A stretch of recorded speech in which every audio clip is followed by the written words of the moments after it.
Hey, what is up, guys, and welcome back to our spiritual direction series. We are in episode 9 of our 12-week series, and in this episode, this is where Gus from Collision sits down with Pastor Dave Campbell from Invitation Church to talk about how to resolve conflict. They dig deep into questions like, what do you do when conflict gets ugly? And how does God model healthy communication when it comes to conflict? Now let's jump into it.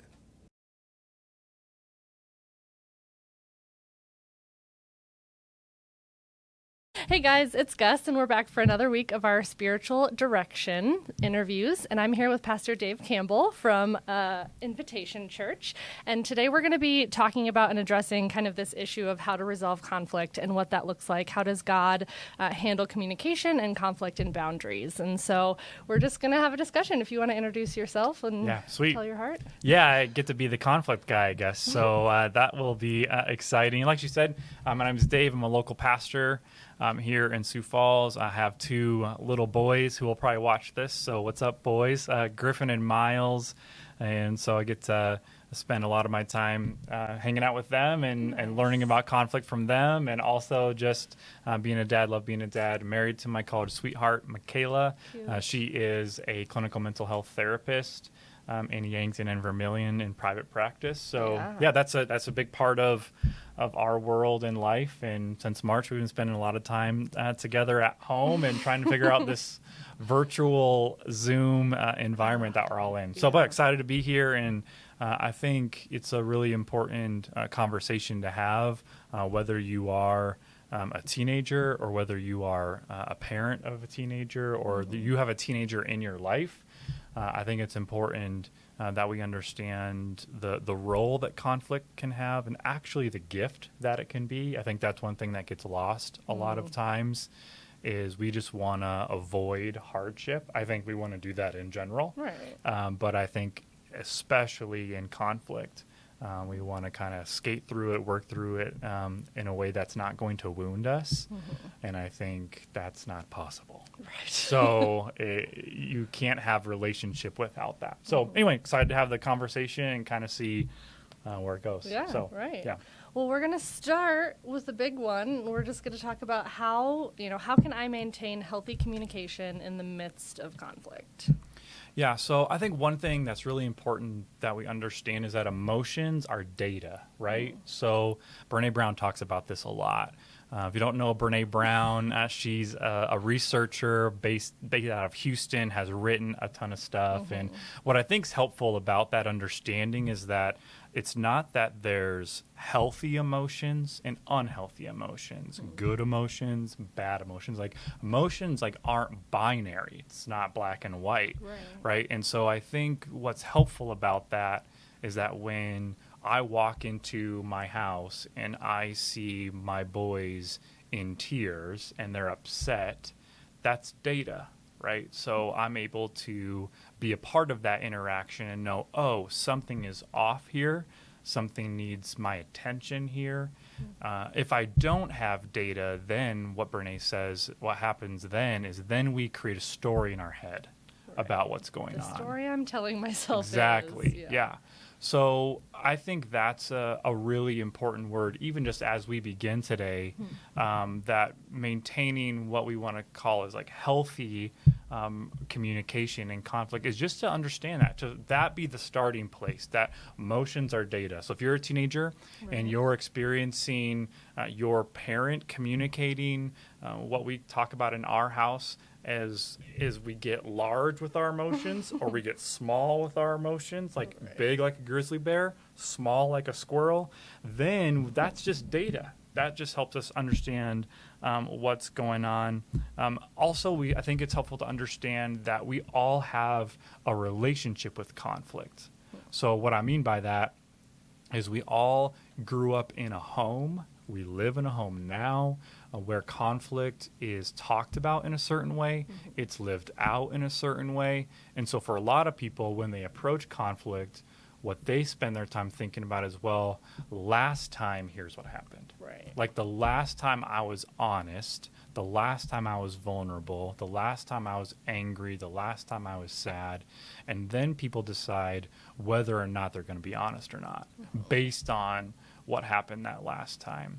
The other thing I would say that I think is really important too is to understand there's different, what I like to call conflict styles, right? So because everybody has a different relationship with conflict, they go about it in different ways. In the same way that if you went to a friend's house for Thanksgiving, they would do Thanksgiving differently than probably you did, right? Same idea, same celebration, works out differently. And so there's really 4 basic conflict styles. So one conflict style is attackers, right? I feel like I should be taking notes. Oh yeah, if you want to. Get out your notepads. It's all good.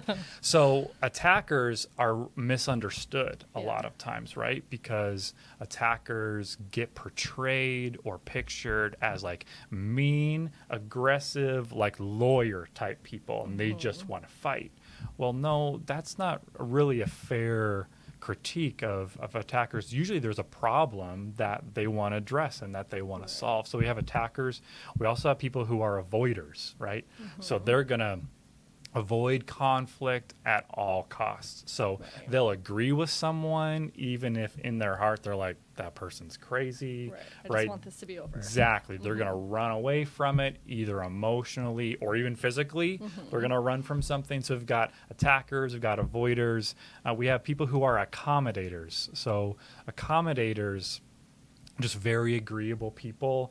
Accommodators are going to change what they believe or what they think based on what another person is communicating.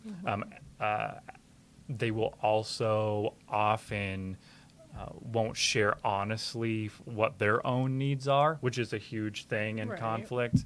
And then we also have advocators.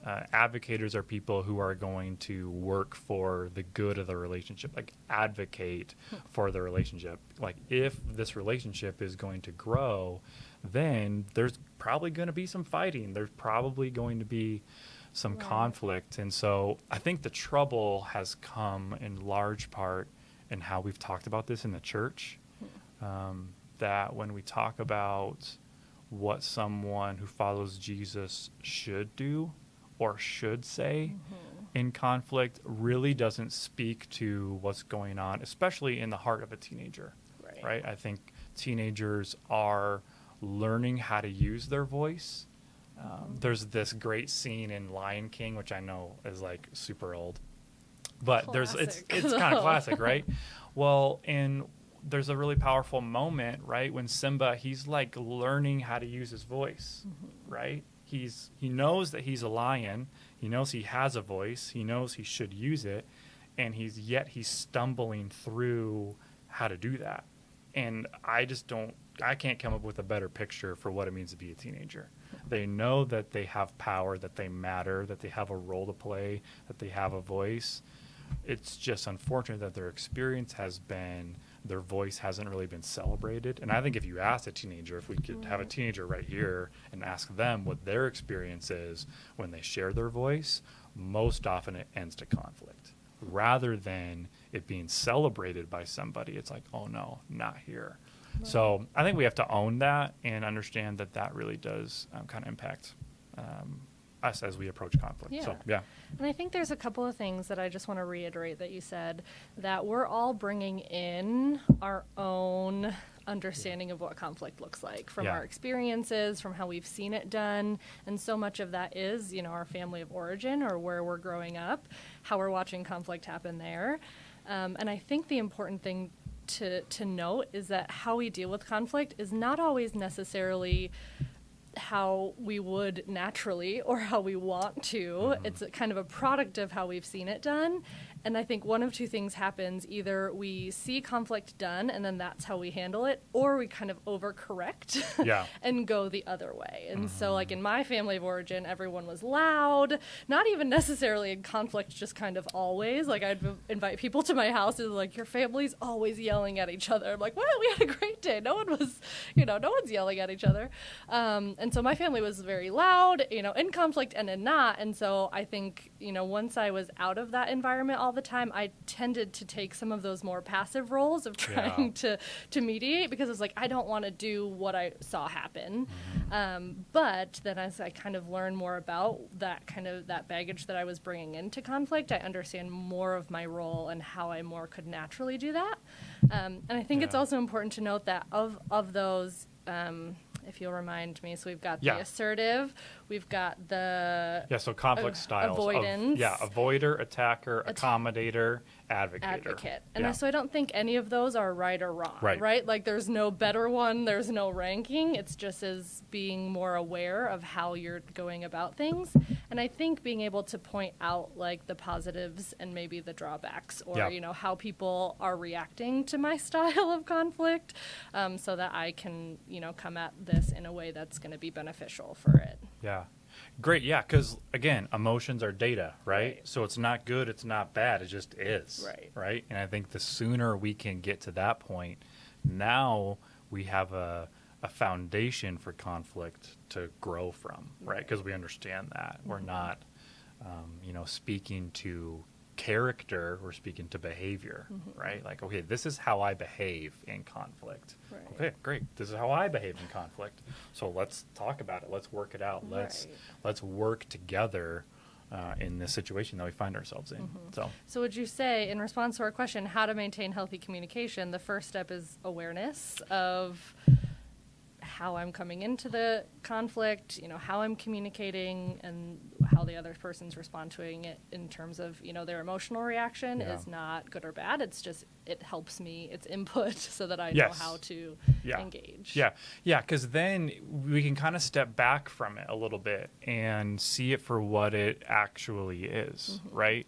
And so I think for some people, when they approach conflict, like, what's the fear that keeps someone from being honest, right? So I think for probably most people, there's 10% that they often don't say. So I'm letting someone see 90% of my heart, right? But not the whole thing, because they've learned that if I show people the whole thing, it doesn't work out well, right? So even as they approach those conversations, to know, like, okay, so it's not if I'm not going to have conflict, it's like, what is the conflict going to produce in my life? It's either going to produce connection and a deepening of relationship, or it's going to isolate me. And I can control what I can control, right? So I can't control what your style is or how you're going to come at me if I share my heart with you. Like, that's out of my hands. So I'm wasting my time and your time if I want to control that. But if I can do some self-reflection and know kind of how I am coming into a conversation with a teacher who has lost the assignment we've handed in online 3 times, then that helps us actually get past all of that character stuff, and we can speak to the behavior. So like, hey, like, I handed it in on this date and this date and this date.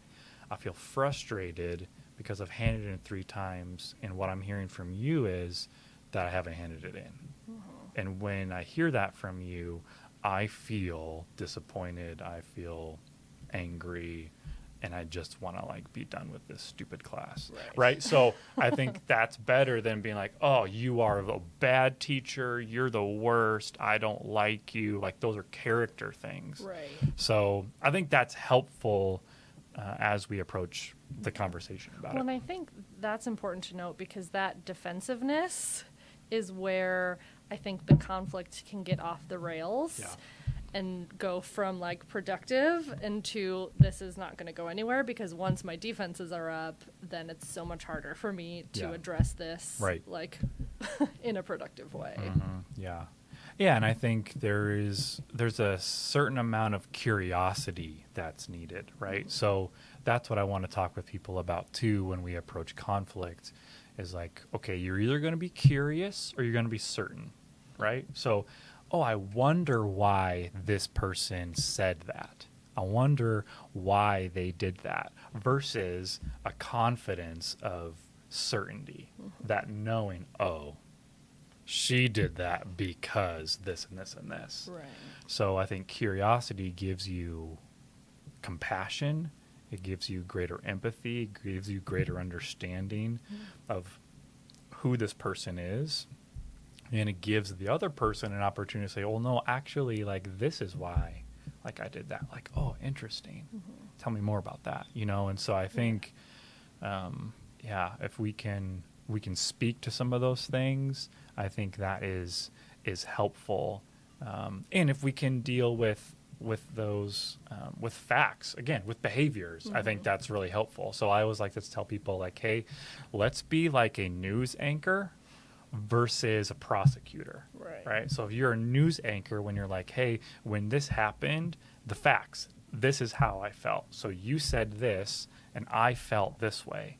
Versus, isn't it true that on the night of June 17th, right? Like, those are very different things. And I think I'll just keep it real for a minute. If you look at our world, I think we have a world full of prosecutors, right? And not a lot of people who are willing to do the work of being curious and talking about, like, hey, here's what the facts are. So I would push back on that a little bit and say that the people who are the prosecutors are the loudest.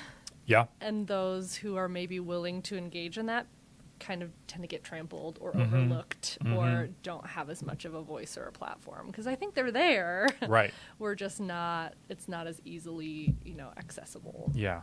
Yeah. And I think the thing that I would add too is, like, totally hearing what you're saying on that, is that sometimes the way we think of that happening is big and external, but sometimes that is internal too. That, like, well, no, I would never say this to this person, but they are this and this and this, and this is why they did that. So I think it's both, right? I think it is true that probably what gets a lot of airtime in our world are the people who are certain, right?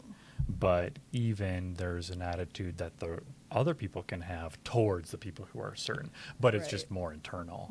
And so I think being able to kind of reach into that, I think, is important and good and helpful. So, All right. Well, I think that we've already kind of been hinting at this next question, but what are some of the core values and tools, or, what does the Bible tell us about maybe not how to prevent conflict, but how to engage in that positively and productively? Yeah. I think something that is really important, and we've touched on it a little bit, is speaking to the behavior in the conflict and not to, like, the person's character. Right. So if you're in conflict with, like, a good friend, right? If you're a teenager and, like, man, some friendships go pretty smoothly and they're pretty easy, and other ones are rocky. That's just life. That's the way that it is. Right. So rather than saying he or she is a bad friend, well, like, what are the behaviors? Like, let's get clear, right? Instead of staying at, like, 25,000 feet, let's pull the plane down and go, what are the behaviors? Like, she doesn't text me back, or I don't get invited to stuff when these friends are involved. And when that happens, this is how I feel, right? Right. And I want to stop you because I think that that's important, because if we're addressing an issue of saying, like, these are your behaviors, I think we've already started from a position of attacking. But I think when you say, like, I'm feeling this way as a result of you doing these, because then we're always, like you said, we can only control what we can control. Yeah. And that's our feeling. So by saying, like, I'm feeling this when you do this, then we're flipping the script and giving them an opportunity to hear it for what it is, as opposed to, like, you're doing this and this and this, and then how I'm feeling, because they're not even hearing the feeling part about what you're saying. They're just hearing, you're listening for what's wrong. You're listening and already forming your argument before they've started talking. Talking. Yeah, and I think that's the important part too, is that a lot of conflict resolution goes off the rails because we don't have clarity, right? So what is it that we're actually talking about? But if we can get the cards on the table, or talking about when, like, I texted you and you didn't respond, or whatever the conflict happens to be, it gets reoccurring, well, then it feels like always and never. But, like, so I'm actually talking about, like, last Friday, and there wasn't any kind of response. And I think we can't really control how someone is going to hear something. Mm-hmm. The thing that we can control is like our experience, what our experience of that thing was. Mm-hmm. So I think that is key. The other thing I would say is I think sometimes complaining gets a bad rap. Mm-hmm. I think sometimes we're told, I mean, when I think about the house that I grew up in, hey, this is just the way it is. Don't whine about it. Don't complain about it. We're not getting pizza tonight. So deal. Mm-hmm. And I think that has a way that shapes us a little bit. And what I like to tell people is like, blaming does not move the conversation, but complaining sure can, right? So we have to think about how we're articulating those complaints, right? Because even from a scriptural standpoint, right? So let's look at the book of Psalms, for example, and let's together count how many Psalms are David or someone else complaining to God. Right. A lot of The them. whole first. I mean, yeah. I'm probably a third, right? If we counted all of them up. We also have an entire book called Lamentations, which in the original Hebrew means how. Like how. How did I end up here? How could you do this to me? Like, how did I arrive at this place in time? All of that stuff, right? So I think it has a role. I don't think you want to be known as the complainer. Right. But I think when there's safety and trust in the relationship, so I want to advocate that a little bit as a way to really show up in relationships. Like, Right. but blaming, saying, well, this is your fault. Well, no, like we want to get like what's in here and we want to get it on the table. So. Right. Well, and even just giving people the ability to do that, if it's like, do you want to be solution focused about this, or do you just need to Yeah. get this off your chest? Right, Because there yeah. are two different things. Sometimes you just need to be heard, and that, and conflict can result. If I'm trying to fix your problem and you just want to be heard, now all of a Yeah. sudden we're in conflict when we just didn't understand what the intentions were going in. Yeah. And I think, too, the other thing with that is we have a tendency to store things up, too. And so out of fear, when we know, like I would imagine every single person who's watching this right now, listening to this, however you're coming at this, you could imagine a face right now of someone you need to have a conversation with. And for some reason, you've put it off. You've put it off because you're afraid. You put it off because you don't know how they would respond to you. You put it off because you've convinced yourself that, oh, this isn't that big of a deal. It'll probably get better. Like now we're rolling with all the stories, right? And so what happens when we store things up is then we are responding much more out of the cumulative effect of those things and not simply, well, no, this is really what bothered me. And so, if we don't let garbage store up in our homes, we probably should not allow hurt and wounds to store up in our heart too. And so I think there is a spirituality around not just confession, but also a spiritual practice around complaint and letting other people know, like, hey, here's what's going on inside of me, because I think that actually can build trust.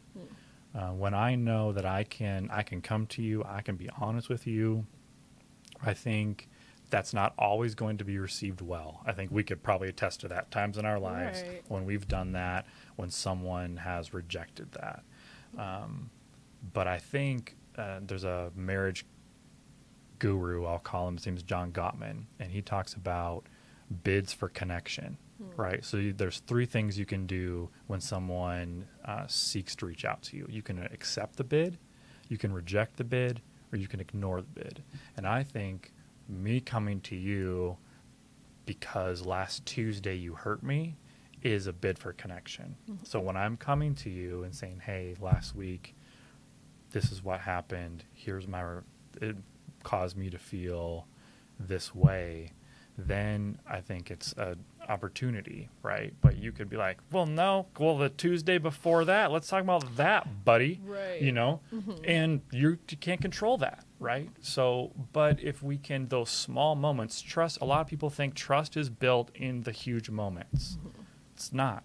Trust is built in the small ones. The small ones grow into the big ones, right? So my kids know that every morning I'm going to give them breakfast. So like they know when there's a huge moment, right, that I'm going to respond to their needs. Right. And so I think that that needs to also be part of the conversation too, and it's a helpful approach. Right. Well, and I think this is a little bit of a tangent, but I think that trust that's built up and that consistency can be really important, and even just setting the expectation of, especially in relationships that you are investing in regularly. So whether that's, like your best friend that you're around all the time, but might not ever feel like there's a really good occasion to bring up something serious. And it's like, maybe I've wanted to talk to you about this for 3 weeks, and it just never feels like, you know, we're always like laughing and joking around, and there's never a good time to be like, okay, but wait, listen, I really need to talk to you about something hard.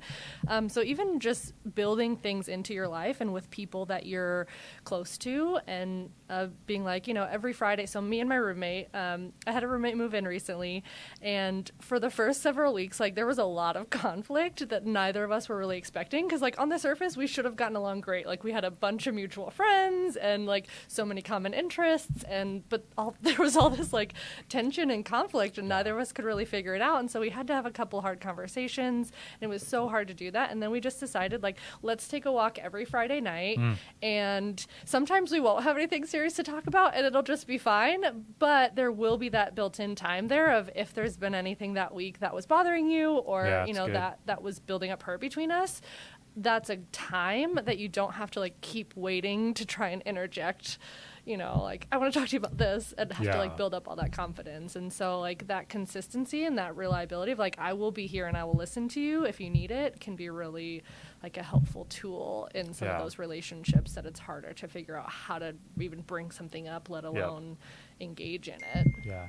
And what I like about that is that's a rhythm. That's something that a 16, 17, 18-year-old who's watching this can actually do, versus listening to two old people talk about conflict. Right. And so that would be my concern for teenagers is what kind of rhythms for this stuff do you actually have in your life, and do you have any? Right. So I think that's a really great example, a really great way to have that, to create the stage for that conversation, so that when there is something significant, then we've built a platform for that. And so I think that's a really great action step. So it's good. Yeah. So I think some of the core values that we've discussed is just kind of that awareness, and setting expectations, and that there's a space for that and a healthiness to kind of airing grievances. I think something that Brene Brown also says, and they were talking specifically about apology. But I think you said it earlier that conflict can be a gift. I think we tend to see it as this negative. But I think conflict is a gift to multiple parties. It's a gift to me in that I have space to be heard. It's a gift to you in the sense that you have the space to acknowledge and to engage with that. And then it's a gift to a relational aspect of there's room to grow, because where there's no room for conflict in a relationship, then there's no room for growth. That's right. No, and I think what is a really valuable thing for people to recognize is that when we try to rescue people, Brene also says this, when we try to rescue someone from something hard, we steal learning from them. And I think we have probably a lot of people who are like, oh, I'm just not going to talk about that. I'm going to rescue them from the pain or the hurt or the awkwardness of that. It's well, no, we're not allowing them to have an opportunity to learn and to grow and to develop, which I think is is really an important thing. And so one like practical thing I would just add, and some people may disagree with this, and that's totally fine, is I would tell people to stop saying I'm sorry, which probably sounds weird for a pastor to say stop saying that. But we try to not say I'm sorry in our house. We try to say, will you forgive me? Right? So what does that do? Okay, now we're talking about semantics. Cool. Well, no, it's more than semantics, because when, like, I'm sorry is something I might say to you if I, like, bumped into you in the grocery store, not if I lost my temper and said something mean about you or to you, right? Well, man, will you forgive me? So in our house, when we talk about that, even with my little tykes, we say, hey, like, this is what happened. Like, will you forgive me for, and then whatever that is, that was wrong because, so why it's wrong, next time I will. And that rhythm, I think, helps invite the Holy Spirit into the conversation, because, like, we can extend forgiveness to people because we are forgiven people, right? And I think that just, for followers of Jesus, like, that is firm ground for us to stand on in the healing that I think we all need in relationships. And so that's, like, again, there are people who are like, oh, geez, that's semantics. But I do think that it actually makes a difference. Like, yeah, will you forgive me? That was wrong because, and next time I will. Because I think there's a lot of unresolved conflict. I don't think saying that gets rid of conflict, but I think it gives you a springboard to move on, because otherwise, like, well, I'm sorry. Okay, I forgive you, right? But for someone like, man, like, will you forgive me? I think that's powerful. If we could start to have that rhythm be a part of our conflict resolution, I do think it's helpful. So what do you see as some of kind of the repercussions of unresolved conflict? If we're, like, for the avoiders in the room, if we're not addressing things, what are some of kind of the repercussions that we can face? One thing that I would say, one category would be mental health, right? So I think when we have unresolved, one thing we have to say, like, some conflict, like, we won't be able to resolve, right? Like, we have conflict. Some of us have conflict with people who are no longer around. Like, there's not the opportunity to make that right. And so there's a mental health component. I think there's an anxiety. I think there's a stress. I think there's a depression that can come when that builds, when that doesn't become unresolved. I think personally, I think we can stop showing up in the lives of other people. I think what do people lose when we don't deal with the conflict we need to deal with? Well, they lose us. Like, we just don't show up in the same way. Like, we're more tentative. We're not going to trust people in the same way. But if we've had a significant conflict, we've been able to work through it, then, like, we can show up with confidence that, like, okay, yeah, like, I can do this. I can say, hey, this is what happened. Here's how I feel about it. Like, I just want you to know this is where I'm at. But then spiritually, I think it deeply impacts our connection with God. I think our desire to forgive other people. I think it impacts the way that we read Scripture, right?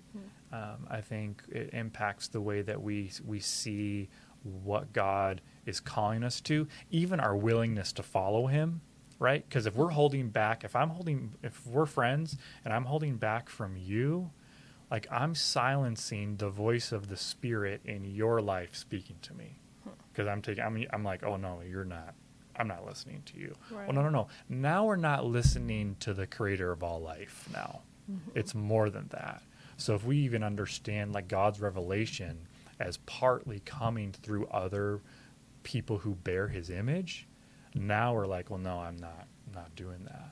And that might be something that maybe a lot of people don't think about, but that's a significant one, right? And you just, like, bump into people in Scripture and they're just angry and they're just bitter.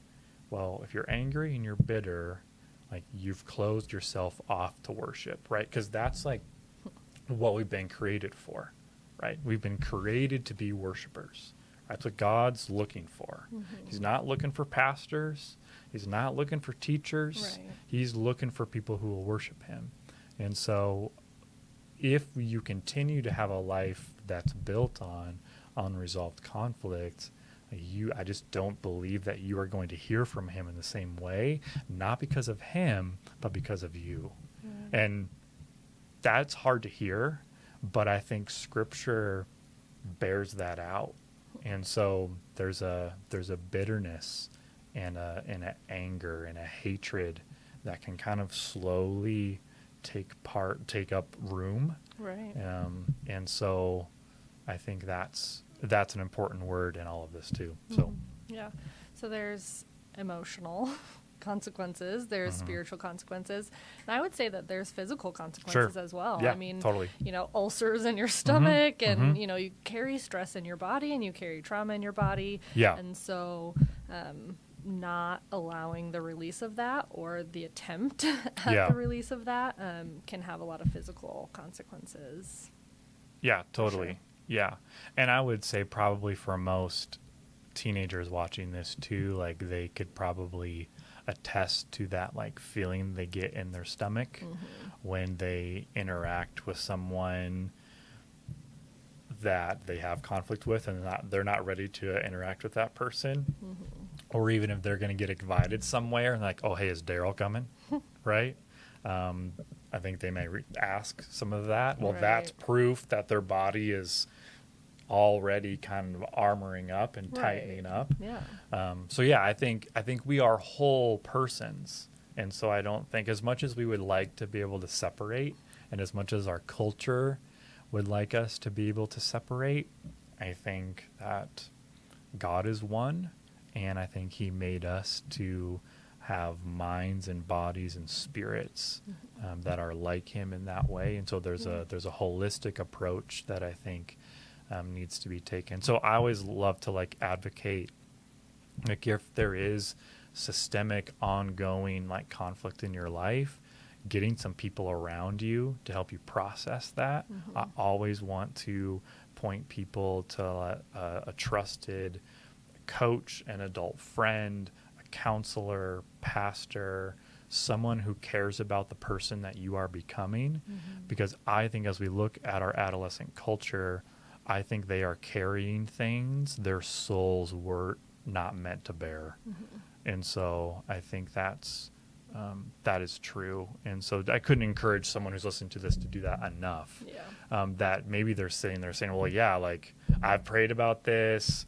I have 7 journals that are filled with all of this stuff, and I still feel the same way.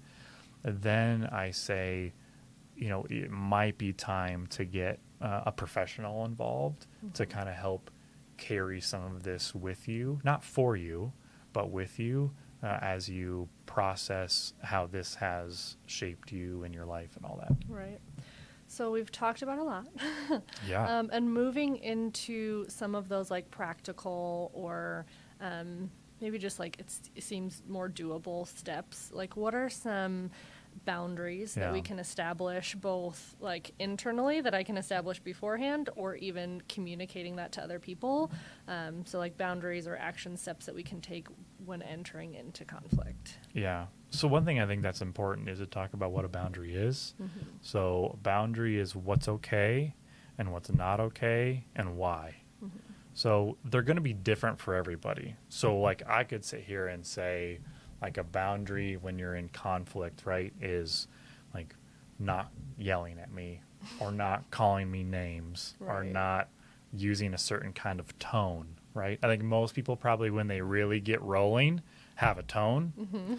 But the important part, I think, is for people to reflect on like what do I need when I'm in the middle of conflict? Like what do I need to be able to stay present versus just getting mad and unplugging, right? Yeah. And so I think that's going to be different for everybody. I want to encourage people to be brave in building their boundaries and reflecting on what is helpful for them.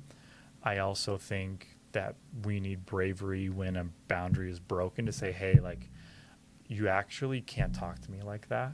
It's not okay. The way you're treating me is not all right. I'm not going to sit up past 2:00 in the morning texting with you about this thing. Like, we need to get together to talk about this, but I'm not going to respond. This is going to be the end, and then let's get together and talk about this. Because I think a lot of conflict, probably for a lot of teenagers, is not happening like this. Right. Yeah. And so I think that can be a boundary. But for everybody, it's going to be different. But what's okay, what's not okay, and why, and the courage to continue to share those things. What's that moment for you that you've maybe noticed when you're shutting down if this happens in a conflict? Yeah, I would say I start to shut down when I feel disrespected, or if I feel someone is projecting justice, when someone's projecting something on me that is untrue, unfairly blamed. I'm not a guy that's going to respond well to like someone having a temper tantrum. So if you're like slamming doors or slamming things around, taking your anger out on inanimate objects, you're having a temper tantrum. And so I think in maturity, being able to talk using your words, as we talk about, boys, right? Yeah. So those are things for me that if I'm like, bro, I'm out. If that's how this is going to go, I'm not interested in that. So what does it look like then to establish a boundary in that moment and still be able to be productive in that conflict? Like once you've already recognized, like, I'm shutting down. Yeah. I think just to say that, to say that, hey, I'm having a hard time staying engaged in this conversation right now because, again, behavior, not character, not because you're being a jerk or you're being not because dumb. You are a jerk. Yeah. Right. But because you're calling me names, because you're screaming at me, because you're slamming the door, right? So I think it's advocating for yourself. And like I think that like that the Lord would advocate that. Like I think that matters to him. I mean, we forget in John chapter 2, we have a Jesus who builds a literal rope before he goes into the temple and throws some tables around. Right. He builds a rope. John chapter 2, I think it's verse 15. Might be 19. You can look that up. But I think that's an important word. Yeah. So All right. yeah.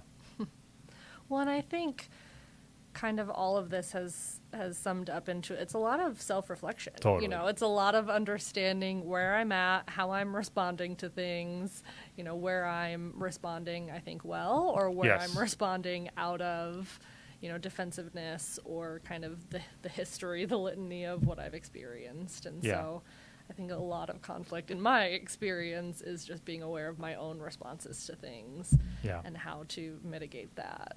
Yeah. But. Yeah. And I think, if you do the proper self-reflection and get curious, again, that's a key, I think, getting curious about yourself, that leads to getting curious about other people. Having compassion for yourself helps you to have compassion for other people. There's a Christian writer named Eugene Peterson who passed away recently, and he once wrote the encouragement to get to know yourself because you only have one self. So you might as well get to the work of getting to know who you are. I'm the person I have to spend the most time with. Yeah. And I just think that's good advice. And so rather than beginning with what other people need to do or what other people should do, what you would want other people to do, you can begin with yourself and understand how some of these dynamics show up in your own life and what you need, I think helps you as you navigate like these hard conversations. This is not easy stuff. Right. This is really, really difficult. And I think you will spend most of your life growing in this area, and the place you will need the help of the Spirit the most, I think, will be in these kinds of conflict situations. Yeah. All right, Dave. Well, this has been great. I've just really appreciated talking to you about Yeah, this. thanks and for I having know me. it's something that I am not even close to perfect at in my life. And so I think it's Yeah, something me that either. we can just continue to grow in Yeah. and go to the Lord for Yeah. and go to Scripture for. Yeah. So, Awesome. Thanks for having me. Yeah. It's been a blast. Thank you. Thanks for watching, guys. And like always, we have our 2 challenge questions for you. So let's jump into it. The first is, has unhealthy communication affected any of your relationships? If so, how? And second, what are some core values and tools you can use to maintain healthy communication in the midst of conflict? Feel free to answer one or both of those below. And like always, make sure to like, comment, subscribe, ring the bell to get notified when we're dropping a new video. And guys, thank you so much for watching. We out. Deuces.